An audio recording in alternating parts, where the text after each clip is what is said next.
A warrior's not about perfection, or victory, or invulnerability. He's about absolute vulnerability. Hey guys, hello gorgeous. You may notice the swords in the background, and that ties into today's book review, taking a look at Dan Millman's Way of the Peaceful Warrior. Now, I like to do a variety of different types of books on this channel. I've done quite a few Sobs books, which are 80s style macho mercenary action novellas. But I also like to take a look at things with some heart and soul to them, some life experience and wisdom in them, things that inspire me. I took a look at a book a while ago by Dirk Benedict called Confessions of a Kamikaze Cowboy, how he overcame terminal cancer and has continued to live a very healthy, vibrant life. This is another book similar to Confessions of a Kamikaze Cowboy, and it's not for everybody. In fact, I would estimate that this book will probably only really resonate with 1 in 100 people. You know, I love all things 80s on this YouTube channel, and this is officially an 80s book. Originally came out in 1980.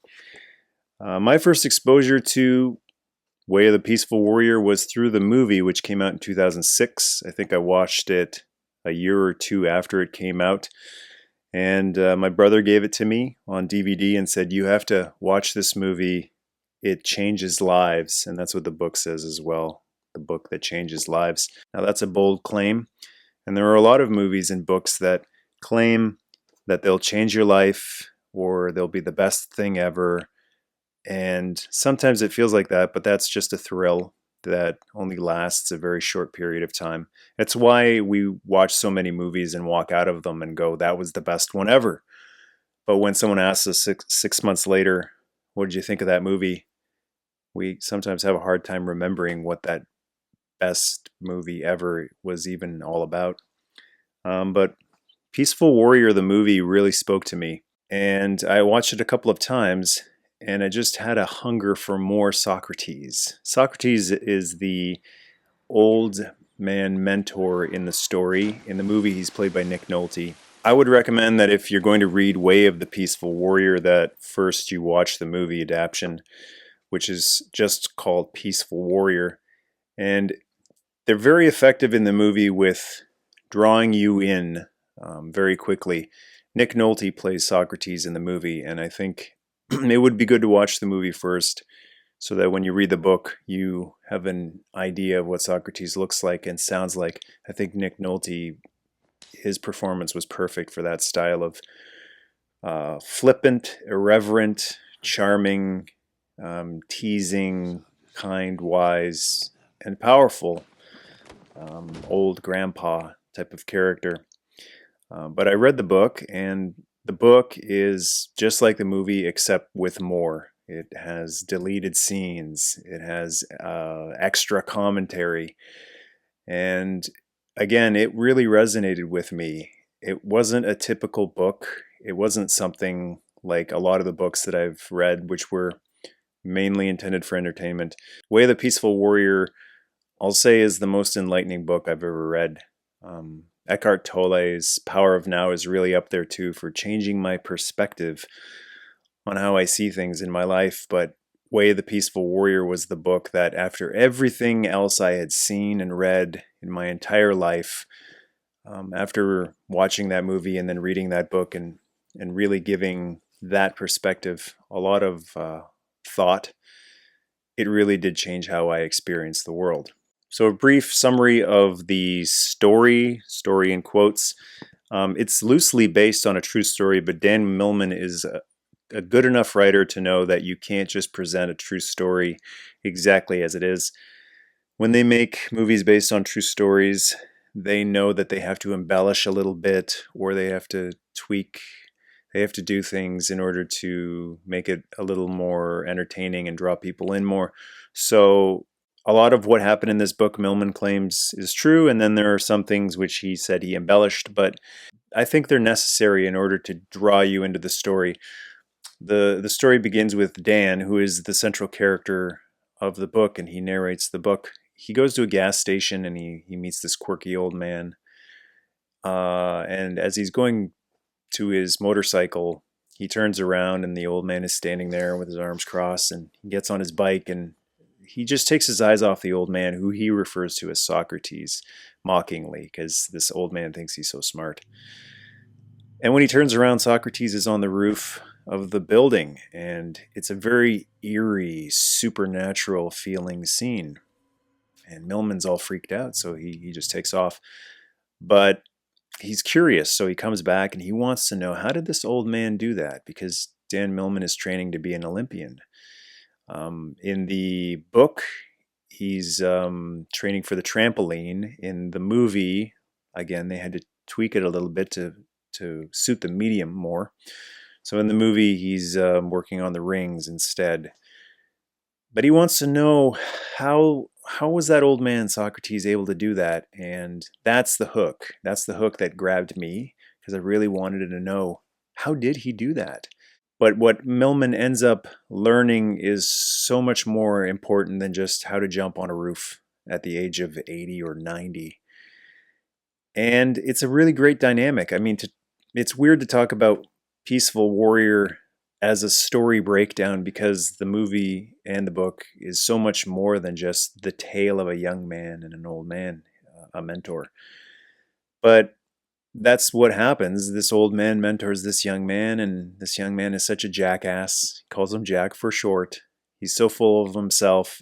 He thinks he's on top of the world and he can have anything he wants. But Socrates, he asks the tough questions to Millman.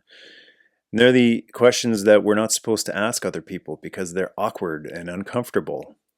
And see, part of what this book helped me realize is just how disconnected human beings are from each other.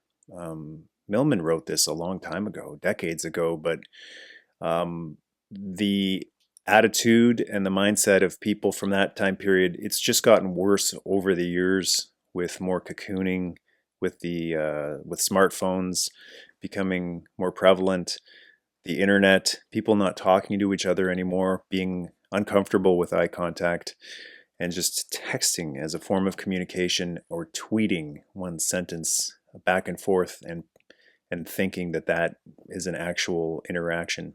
The things that Socrates confronts Millman about are things like Millman being this Olympian level athlete, and he's young, he's good looking, he's on top of the world, he can have any woman he wants. But why are you sad? Why are you depressed? Why do you feel empty? And those are the questions that usually, like Dan does in the book and in the movie, gets really upset, and how dare you, and you can't say that, and I'm fine.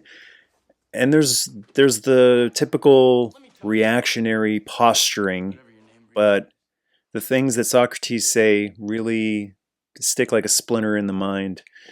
And after a while, Dan just can't deny it. He can't deny that Socrates sees him clearly. And he doesn't bullshit. That's the awesome thing about Socrates in the book and in the movie too. He doesn't bullshit. He's a 100% genuine person. Now, there are a lot of self-help books, inspirational books, motivational books out there that give you all of the bullshit steps that you need to follow in order to live a happier life, live a stress-free life. And they mislead people into thinking that you can look in a mirror and recite things and feel better. And I think that is one of the biggest failures of the Bible as well, that it misleads people into thinking if you sit in a pew and you sing the hymns, then you will be happy. Or if you read the verses over and over again and memorize the verses, then you will be saved and you will be happy. And I have seen so many religious people who are full of shit, that they say the words and they pretend that they're happy, but it's not genuine. And Peaceful Warrior is the book that really made the word genuine paramount for me. It's all about being genuine, because you can bullshit everybody else, but you can't bullshit yourself.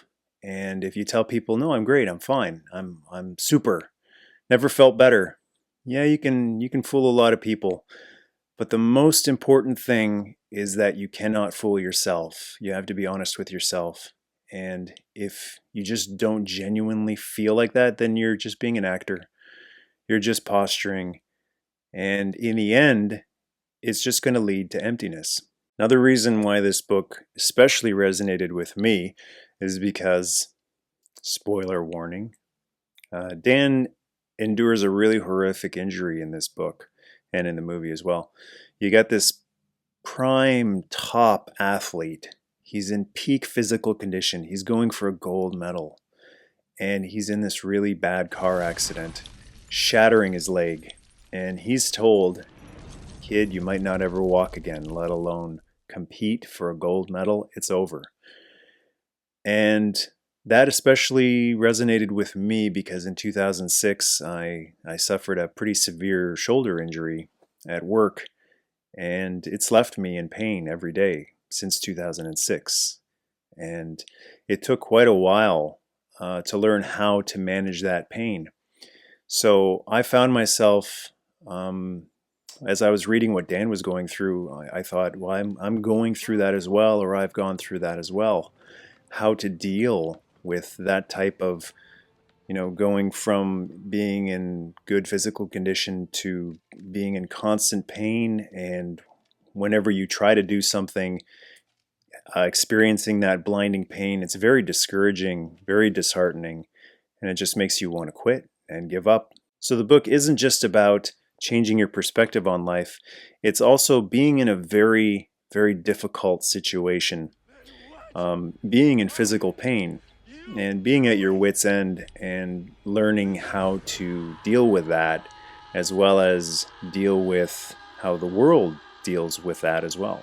Speaking personally, I went through a lot of frustration dealing with my injury, which ended up being a permanent disability. It never fully healed. And the frustration came with dealing with other people who didn't believe the extent of the injury, didn't believe the severity of the pain, and just had no empathy. It helped me go from desperately trying to convince people. I thought, maybe if I'm just clear enough, if I'm concise enough, if I make eye contact, if I'm intense enough, if I care enough, maybe they'll understand. But Peaceful Warrior was a great help to me in understanding, no, there are some people who just won't understand, no matter what you do. And you have to accept that. You have to understand that some people might have an agenda, and the truth clashes with their agenda. And so in order to achieve their agenda, they throw the truth to the side.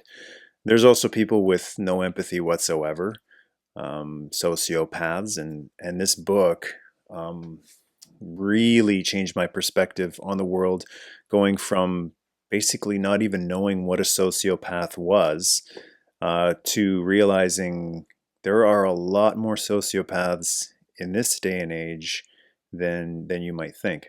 And to talk about the title itself, Way of the Peaceful Warrior, I think there is a massive misconception as to what the term warrior means. And I was guilty of it as well before reading this book. The term warrior had been there throughout my life, and it was something that inspired me, but I always thought of it as something like Conan and the Barbarian, He-Man, to go to one of the cartoons, Ultimate Warrior from professional wrestling. I thought of it as something rooted in war, someone who relished war, who had maybe a bloodlust, a thirst for blood, who really enjoyed taking a weapon and going into combat, and maybe even searching for death. And this book has completely changed my definition of a warrior. In the book, Socrates, who is getting a little flack from the young punk Dan Millman about calling himself a warrior. I mean, you can just imagine if someone were to tell you today, I'm a warrior, it would be pretty ridiculous, and your knee-jerk reaction would be to poke fun at them. But the brilliance in the character of Socrates is that he doesn't get embarrassed. He doesn't feel the need to explain, to say, but wait, maybe if I'm just concise enough, maybe if I'm just clear enough, I can convince you of what I feel. No, Socrates has absolute confidence. And he just tells Dan Millman, I call myself a warrior because the greatest battles are the ones within. And Way of the Peaceful Warrior really enlightened me to recognizing that the greatest battles are the ones within. The battle to control our own emotions, to control the way we act. Another great definition from Socrates is that a fool reacts, a warrior acts. And what he means by that, I think, is that someone who is truly warrior-minded, someone who follows the way of the warrior, not in the Conan the Barbarian way, not in the hack and slash and pound your chest type of way, but I think it's more in the sense to use a movie example, since I'm a big fan of movies and I know a lot of viewers of this channel are as well. Someone like an old Ben Kenobi from A New Hope, where he's presented with some information, and his reaction isn't to go, to be shocked, to bite his nails, to react in an emotional way. Old Ben's reaction would be to cross his arms, and to ponder. His reaction is action. It is start formulating a plan. Start coming up with how to deal with this. Leave the emotions out of it, because the emotions will more often than not lead you into a bad place where you'll end up having to apologize for things. I mean, how many people have said, I'm sorry, I lost my head, and they blame it on something. I've had a bad day, it's been a bad week, this happened, that happened, it rained, my knee hurts, whatever. And they always end up apologizing, and it's usually because they didn't stop and think about it and formulate a response instead of just blurting whatever came to mind. There were a couple of parts of the book that really spoke to me while I was reading it, so I typed them out so that I could reference them later. And I'm going to read you some of those excerpts right now to give you an idea of the style of wisdom that's in Way of the Peaceful Warrior. Dan Millman writes, there were many small lessons that awaited me each night, even in the early days. One night I made the mistake of complaining about how people at school just didn't seem to act very friendly towards me. Softly, he said, it is better for you to take responsibility for your life as it is, instead of blaming others or circumstances for your predicament. As your eyes open, you'll see that your state of health, happiness, and every circumstance of your life has been in large part arranged by you, consciously or unconsciously. I don't know what you mean, but I don't think I agree with it. I once knew a guy like you. I met him on a construction site in the Midwest. When the lunch whistle blew, all the workers would sit down and eat together, and every day Sam would open his lunch pail and start to complain. Son of a gun, he'd cry. Not peanut butter and jelly sandwiches again. I hate peanut butter and jelly. He whined about his peanut butter and jelly sandwiches day after day, until one of the guys on the work crew finally said, for Christ's sake, Sam, if you hate peanut butter and jelly so much, why don't you just tell your old lady to make you something different? What do you mean, my old lady? Sam replied. I'm not married. I make my own sandwiches. Socrates paused, then added, we all make our own sandwiches. He handed me a brown bag with 2 sandwiches in it. Do you want the cheese and tomato or the tomato and cheese? He asked, grinning. Oh, just give me either, I jested back. As we munched, Socrates said, when you become fully responsible for your life, you can become fully human. Once you become human, you may discover what it means to be a warrior. And that's a story that particularly resonated with me because I work in tech support, and there are so many people that I've spoken to who are exactly like Sam, that create their own misery, and they don't want to change their situation. They just want to be miserable. And I couldn't believe it. I could not believe that there are people who create a miserable situation and they have the power to change it, but they don't want to. And that was the whole problem. I couldn't believe. And after reading Way of the Peaceful Warrior, I started to believe it. And once I started to believe that people could be like that, it became very easy to identify them and very easy to not be affected by their ridiculousness anymore. So I have a bunch of swords behind me. And for a lot of people, the sword is the symbol of a dangerous weapon used to cut and maim and kill.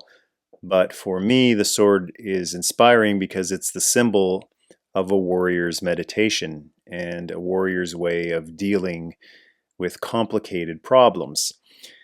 Another excerpt from the book talks about how to deal with things that seem like complicated, stressful issues. Socrates says, "Silence is the warrior's art, and meditation is his sword. With it, you'll cut through your illusions. But understand this, the sword's usefulness depends upon the swordsman.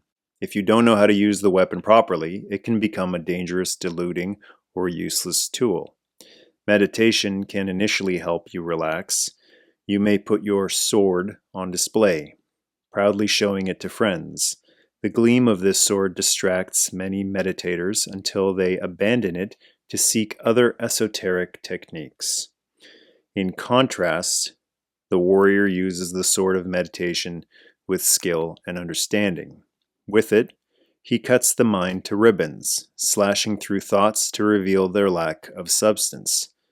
Maybe you recall the story of Alexander the Great, marching with his armies through the desert and coming upon two thick ropes tied in the massive, convoluted Gordian knot. No one had ever been able to untie it. Without a moment's hesitation, Alexander drew his sword and in one powerful blow, sliced the knot in two. This is the warrior's way of meditation. And this is how you must learn to attack the knots of your mind, until one day you transcend your need for any weapon at all. I can't tell you how many times I've spoken to somebody who was dealing with some sort of stressful situation, and they just mulled it over in their mind over and over and over again. And I was like that too years ago as well, going through my shoulder injury, going through other difficulties in life as well. And that is the effective way for me of dealing with these problems, because there's no solving them. It's not a riddle that can be solved with time most of the time. Dealing with something like chronic pain, you won't be able to sit there and think and think and think and think, and then after 4 years, aha, I got it. I know how to manage my pain. It doesn't work like that. The most effective way of dealing with these issues for me has always been Alexander the Great's method of slashing the mind to ribbons, because there's so many times where the mind can lead you astray. There's different terms for it, and people love to argue semantics, to argue, what do you mean by that? And I don't think that at all, and I don't believe that. There's different terms for it, the ego, the spirit, the whatever. Again, it's all just ribbons, ribbons and ribbons and ribbons. And I don't take part in those types of debates anymore because they're just a tragic waste of time. I choose to pull my sword off the wall and just slash those types of things to ribbons and move on with my life. Here's another one of my favorite excerpts from the book, which talks about letting things go. Socrates says, "Don't let anybody or anything, least of all your own thoughts, draw you out of the present. Surely you have heard the story of the two monks. Two monks, one old, one very young, walking along a muddy path in a rainforest, on their way back to a monastery in Japan. They came upon a lovely woman who stood helplessly at the edge of a muddy, fast-flowing stream. Seeing her predicament, the older monk swept her up in his strong arms and carried her across. She smiled at him, her arms around his neck, until he put her gently down on the other side. Thanking him, she bowed, and the monks continued on their way in silence. As they neared the monastery gates, the young monk could no longer contain himself. How could you carry a beautiful woman in your arms? Such behavior does not seem proper for a priest." The old monk looked at his companion, replying, "I left her back there. Are you still carrying her?" That was an especially powerful story for me. And it's funny how we can see the same message delivered a number of different ways, and it never hits us until it's phrased a certain way. And the way that story ends with, "Are you still carrying her?" really spoke to me. Speaking personally, my wife and I went through two miscarriages, and the second one was after several years of infertility and after a very costly IVF process. And that's the type of thing that really sticks with you. It's the reason why some people, I guess, develop post traumatic stress disorder, because these awful experiences that some of us have to endure are so awful that they just play on repeat in your mind over and over again, day after day. And it goes back to that story about Sam and his sandwiches, and he just keeps making the same damn sandwiches. There's a lot of people in this world who refuse to take any accountability or responsibility for what's going on in their mind and how they're feeling. It's always someone else's fault, and they always play the victim. And what this book helps, not a lot of people, few people, it'll help a few people with a warrior mindset realize, is that you can control that. And I've spoken to a lot of people about overcoming grief, overcoming difficulty, managing pain, conquering depression.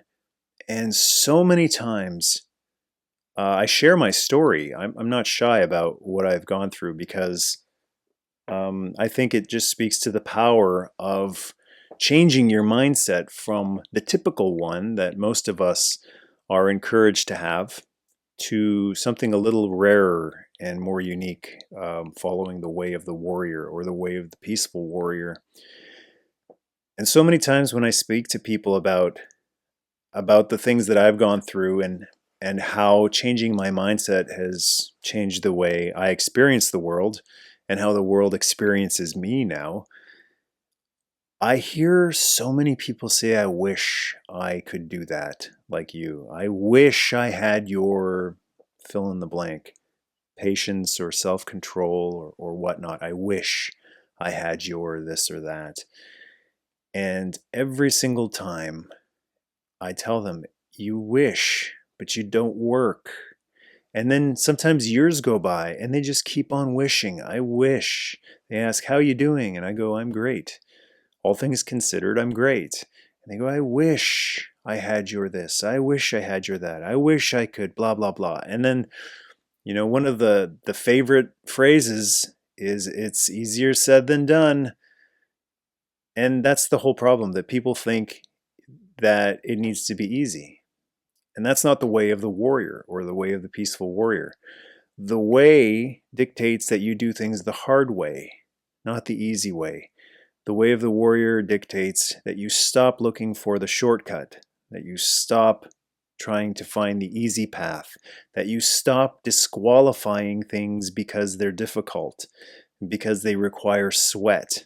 Society today really encourages people to take it easy, to have a convenient life, to give as little effort as possible.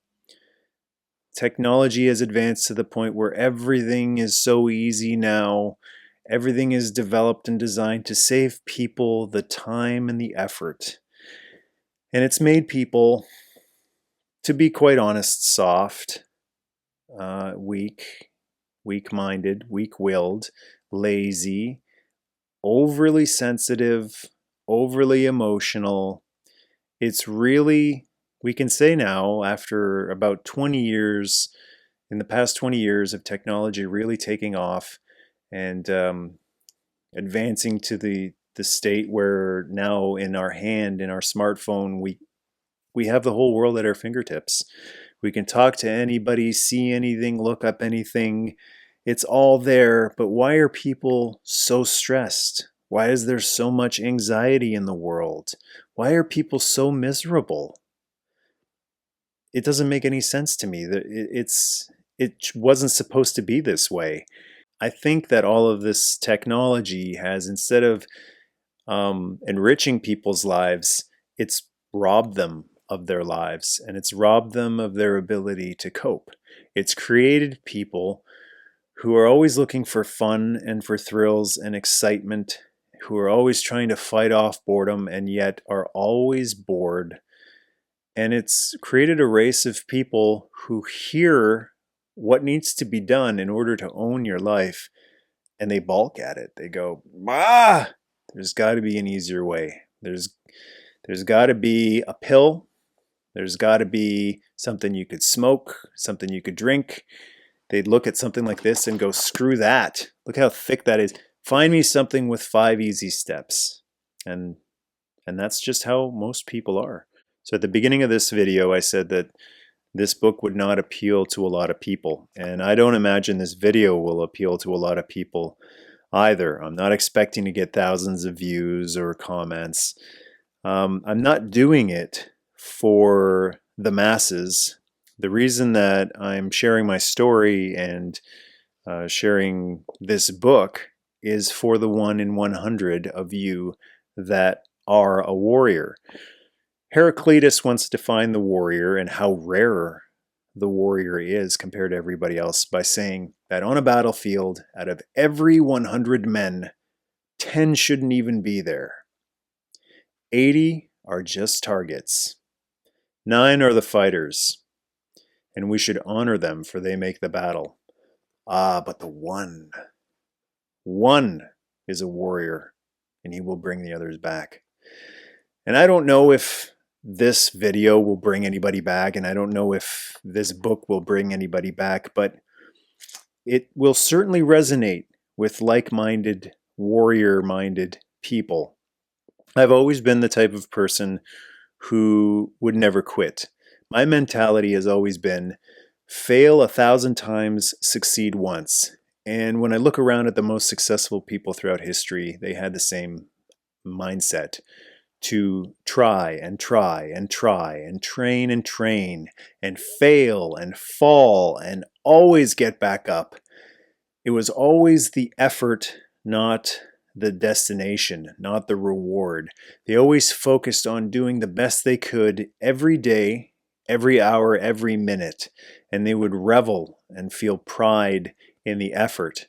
And when they were given something, here's your award, here's your medal, here's your commendation, they would look at it and they would go, thank you, nice gesture. But the self-respect that they had for themselves, for busting their ass, for pushing themselves harder than anyone else could possibly push them, was so much more important than any award that some other person would give them. Even though Heraclitus's definition of 100 men on the battlefield is hundreds of years old, I think it's just as accurate today as it was all those years ago. When I think of every 100 people I know, I would say, yeah, 10 of them shouldn't even be here. They can't handle their life. They can't handle anything. Any little thing and they fly off the handle. It's just constant drama with them. And 80, yeah, I would say are just targets. Another popular term for that type of mindset is sheep.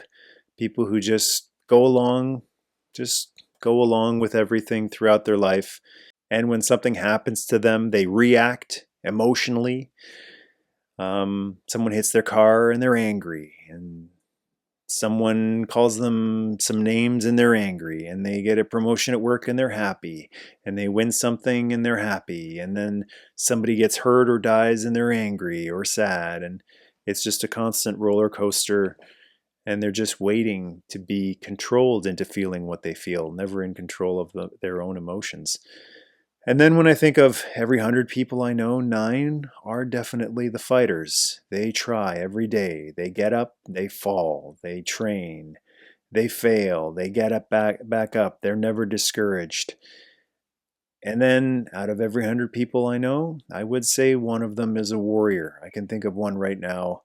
One man in particular who never gave up, would never quit, would just work his butt off in the face of naysayers and doubters, people who didn't believe in them, and he believed in himself, and he achieved, and he shut everyone up and changed everyone's opinion. And then what ended up happening was a bunch of people saying, I wish I was like you. I wish I had your fortitude. I wish I had your resolve.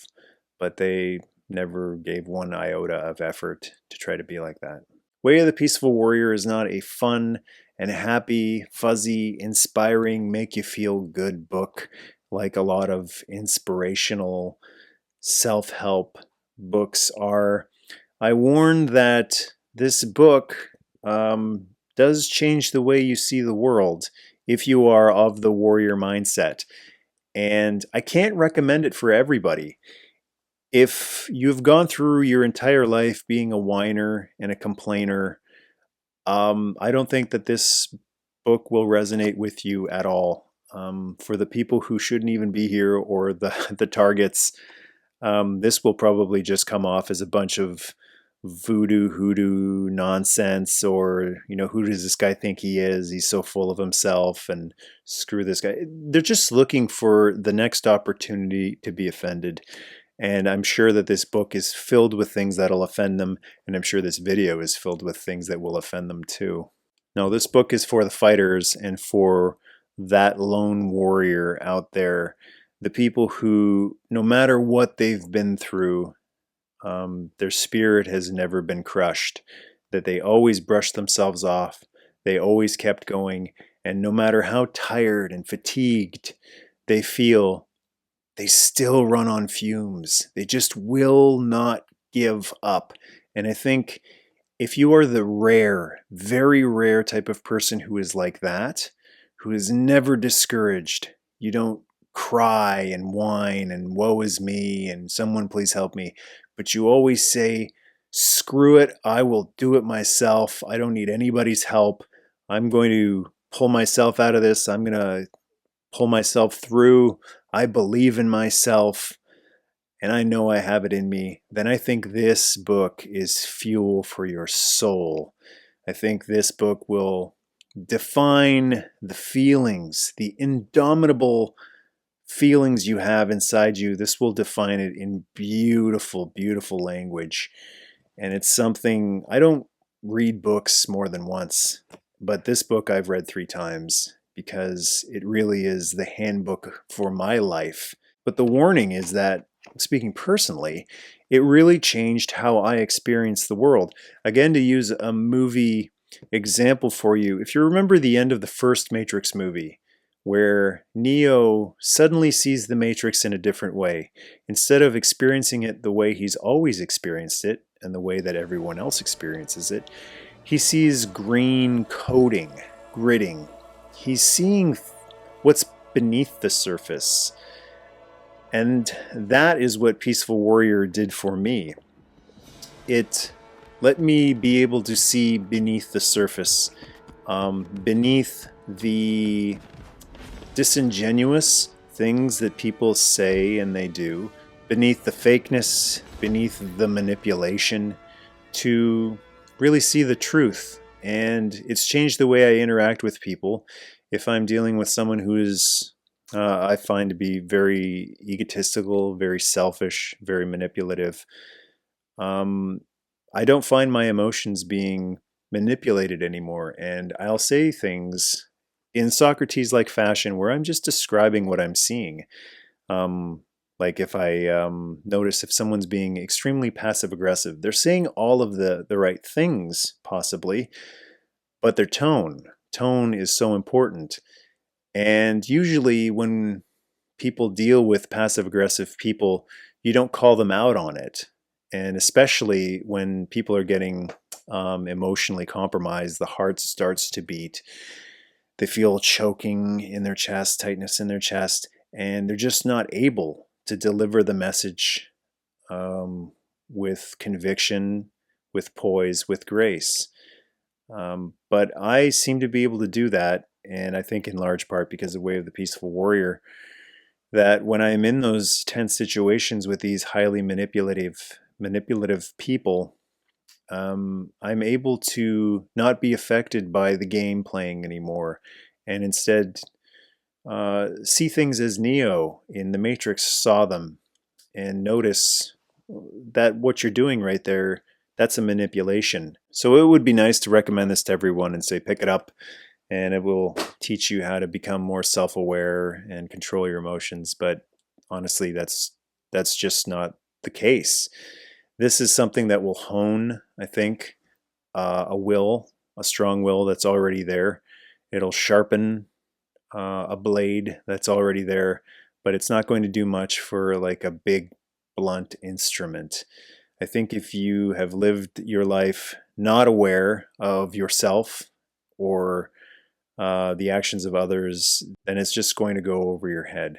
But for the people who have been through some serious things and somehow are still standing, I think Way of the Peaceful Warrior will help explain how you're still standing, and will also open that vault of indomitable human spirit wide open, and make you so much more powerful than you already are. Question or comment about Way of the Peaceful Warrior? Scroll down and go to town. And to join the tribe, hit subscribe.